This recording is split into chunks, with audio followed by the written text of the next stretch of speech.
Hi friends, ഇന്ന് ചെയ്യാൻ പോകുന്നത് നല്ലൊരു സൈഡ് ഡിഷ് റെസിപ്പിയാണ്. ചോറിൻ്റെ കൂടെയോ ചപ്പാത്തി, പൂരി, ബ്രെഡ് എന്തിൻ്റെ കൂടെ വേണം കഴിക്കാൻ പറ്റിയ നല്ല ടേസ്റ്റ് ആയിട്ടുള്ളൊരു സൈഡ് ഡിഷ് റെസിപ്പിയാണ്.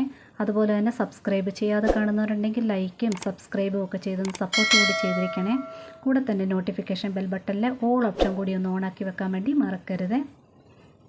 ഇത് 8 മണിക്കൂർ അല്ലെങ്കിൽ ഒരു നൈറ്റ് ഫുള്ളായിട്ട് കുതിർത്ത് വെച്ച ഗ്രീൻ പീസാണ്. കുറച്ച് വെള്ളവും ഉപ്പും മഞ്ഞൾപ്പൊടിയോട് ചേർത്ത് വേവിച്ചെടുക്കണം. ഒരുപാട് വെന്ത് പോകാനായിട്ട് പാടില്ല, അതുപോലെ തന്നെ വേകാതെ കല്ല് പോലെ ഇരിക്കാനും പാടില്ല. പുതുതായിട്ട് ചെയ്യുന്ന കുട്ടികളാണെന്നുണ്ടെങ്കിൽ കുറച്ച് വെള്ളം ഉപയോഗിച്ചതിന് ശേഷം ഒരു വിസിൽ വന്നതിന് ശേഷം ഒന്ന് തുറന്ന് നോക്കുക. വെന്തില്ല എന്നുണ്ടെങ്കിൽ ഒരു വിസിലൂടെ അടുപ്പിച്ചുകൊണ്ട് കറക്റ്റ് പരുവത്തിലെടുക്കണേ. ഇപ്പം ഇത്ര വിസിൽ വേണമെന്ന് പറയാൻ പറ്റത്തില്ല, ഓരോ കുക്കറിനെ ഡിപ്പെൻഡ് ചെയ്തിരിക്കുക.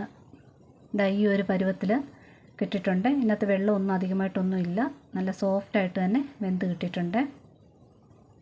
നമ്മളൊന്ന് പ്രസ് ചെയ്ത് നോക്കുമ്പോൾ നന്നായിട്ട് ഒന്ന് സോഫ്റ്റായിട്ട് വരണം. ഈ ഒരു പരുവത്തിൽ എടുക്കാനായിട്ട് ശ്രമിക്കുക. 3 ഉരുളക്കിഴങ്ങ് എടുത്തിട്ടുണ്ട്. വലിയ 3 ഉരുളക്കിഴങ്ങ് നടുവേ ഒന്ന് കീറിയിട്ട് കുറച്ച് വെള്ളം ചേർത്ത് ഉപ്പൂടെ ചേർത്തുകൊണ്ട് ഒന്ന് വേവിച്ചെടുക്കണേ. ഇത് ഒരുപാട് വെള്ളത്തിൻ്റെ ആവശ്യമില്ല, ഇത് വേകാൻ ആവശ്യമുള്ള വെള്ളം ഒഴിച്ചാൽ മതി. ഞാനിപ്പോൾ തൊലി മാറ്റിയിട്ടാണ് ഉരുളക്കിഴങ്ങ് വെച്ചിട്ടുള്ളത്. കഷ്ണങ്ങളാക്കി ഉരുളക്കിഴങ്ങ് വേവിക്കുകയാണെങ്കിൽ ഒരുപാട് അങ്ങ് വെന്ത് പോവും, ഓവറായിട്ട് പോവും. തൊലിയോടുകൂടി ആയാലും വേവിക്കാനായിട്ട് പറ്റും. കുറച്ച് വെള്ളം ഇതിനകത്തുണ്ട്, വെന്തിട്ടുമുണ്ട്, കറക്റ്റായിട്ട് വെന്തിട്ടുണ്ട്. ഈ വെള്ളം നമുക്ക് പിന്നീട് ഉപയോഗിക്കാൻ പറ്റും. തൊലിയോടുകൂടിയാണ് ചേർക്കുന്നതെങ്കിൽ ഈ വെള്ളം ഉപയോഗിക്കാൻ പാടില്ല. കഷ്ണങ്ങളാക്കി മാറ്റിയെടുത്തിട്ടുണ്ട്. നിങ്ങളുടെ ആവശ്യത്തിനനുസരിച്ച് ചെറുതോ വലുതോ ആയിട്ട് കഷ്ണങ്ങളാക്കി മാറ്റി വയ്ക്കുക. കടായിൽ എണ്ണ ചൂടായിട്ടുണ്ട്. കടുകിടുക. ഒരു 3/4 സ്പൂൺ പെരുംജീരകം ഇടുവാണ്. തീ കുറച്ചിട്ട് വേണം പെരുംജീരകം ഇടാനായിട്ട്. പെരുംജീരകം താഴെ ഇങ്ങനെ എണ്ണയിലോട്ട് താഴ്ന്നു പോയിട്ട് ഇങ്ങനെ മേളിലോട്ടൊന്ന് പൊങ്ങി വരുമ്പോഴത്തേന് കരിഞ്ഞു പോകല്ലേ. സവാള ചേർക്കുകയാണ്. പെരുംജീരകം ഒട്ടും കരിഞ്ഞു പോകരുത്, പെട്ടെന്ന് തന്നെ സവാള ചേർക്കുക. കനം കുറഞ്ഞ് അരിഞ്ഞ സവാളയാണ്. പെട്ടെന്ന് വഴന്ന് കിട്ടാൻ വേണ്ടി കുറച്ച് ഉപ്പൂടെ ചേർത്ത് ഇളക്കിയെടുക്കുക. ഇനി ഇഞ്ചി വെളുത്തുള്ളി പേസ്റ്റാണ്. കുറച്ച് പച്ചമുളക്. ഇഞ്ചി വെളുത്തുള്ളി പേസ്റ്റ് ഇല്ല എന്നുണ്ടെങ്കിൽ ഇഞ്ചി പൊടിയായിട്ട് അരിഞ്ഞ് ചേർക്കുക. വെളുത്തുള്ളി നന്നായിട്ട് ചതച്ചും ചേർക്കുക. സവാളയ്ക്കൊന്നും അളവില്ല, നിങ്ങളുടെ ഇഷ്ടത്തിനനുസരിച്ച് ചേർക്കാവുന്നതാണ്. വളരെ കനം കുറഞ്ഞ് നീളത്തിൽ അരിഞ്ഞെടുക്കുക. സവാളയൊക്കെ വഴന്നിട്ടുണ്ട്. ഇനി കുറച്ച് മഞ്ഞൾപ്പൊടി ചേർക്കുക. ഇതിൽ ചേർത്തൊന്ന് ഇളക്കിയെടുക്കുക. സവാള വഴന്നതിന് ശേഷം ഒരു 3/4 സ്പൂൺ മുളക് പൊടിയാണ് ഇടുന്നത്. അതേ അളവിന് തന്നെ മല്ലിപ്പൊടി ഇടുക. തീ കുറച്ച് വയ്ക്കുക. ഈ എണ്ണയിലിട്ടൊന്ന് മിക്സാക്കി എടുക്കുകയാണ്.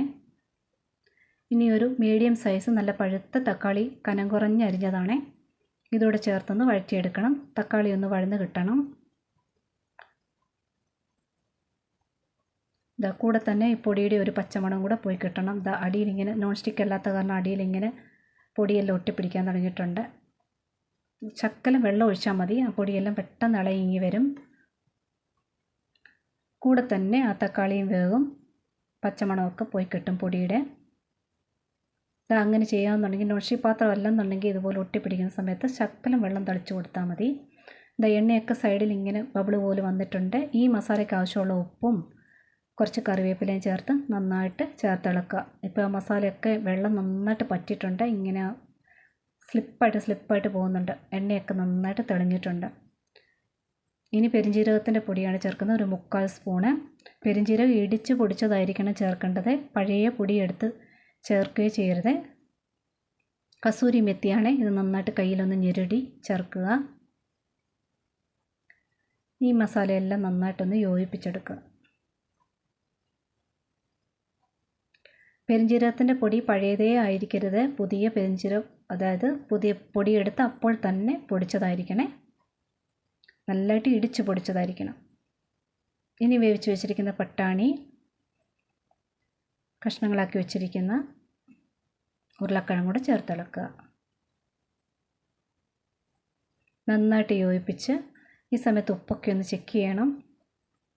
നമ്മൾ ഉരുളക്കിഴങ്ങ് വേവിച്ചതിനകത്ത് ശകലം വെള്ളം ഉണ്ടായിരുന്നു, ആ വെള്ളം ഒഴിക്കുക, ഒന്ന് ജോയിൻ്റ് ആയി കിട്ടാൻ വേണ്ടി. ആ വെള്ളം ഇല്ലെന്നുണ്ടെങ്കിൽ സാധാ വെള്ളം ഒഴിച്ചാലും മതി.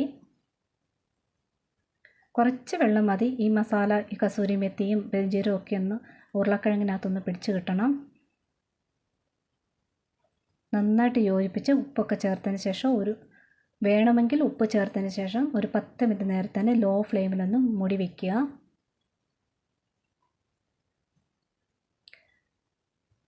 ഇനി കുറച്ച് മല്ലിയില ചേർക്കാവുന്നതാണ്. മല്ലിയില ഇതിൻ്റെ കൂടെ നല്ലൊരു കോമ്പിനേഷനാണ്. മല്ലിയില ഇഷ്ടമില്ലാത്തവർ കുറച്ചേറെ ഫ്രഷ് ആയിട്ടുള്ള കറിവേപ്പില ചേർക്കുക.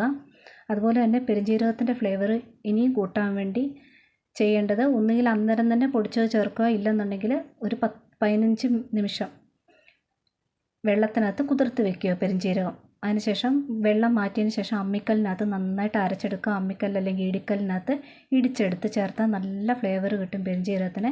മാക്സിമം അങ്ങനെ തന്നെ ചേർക്കാൻ വേണ്ടി ശ്രമിക്കുക. പഴകിയ പൊടിയെടുത്ത് ചേർക്കുക ചെയ്യരുത് പെരുംജീരകത്തിൻ്റെ. എല്ലാവരും ഇതുപോലെ ട്രൈ ചെയ്യുക. ഇഷ്ടപ്പെട്ടെന്നുണ്ടെങ്കിൽ കൂട്ടുകാർക്കൊക്കെ ഷെയർ ചെയ്ത് കൊടുക്കണം. അതുപോലെ തന്നെ ലൈക്കും കമൻറ്റും ചെയ്ത് സപ്പോർട്ട് ചെയ്യണേ. ഇതുവരെ സപ്പോർട്ട് ചെയ്തവർക്കെല്ലാം നന്ദിയുണ്ട്.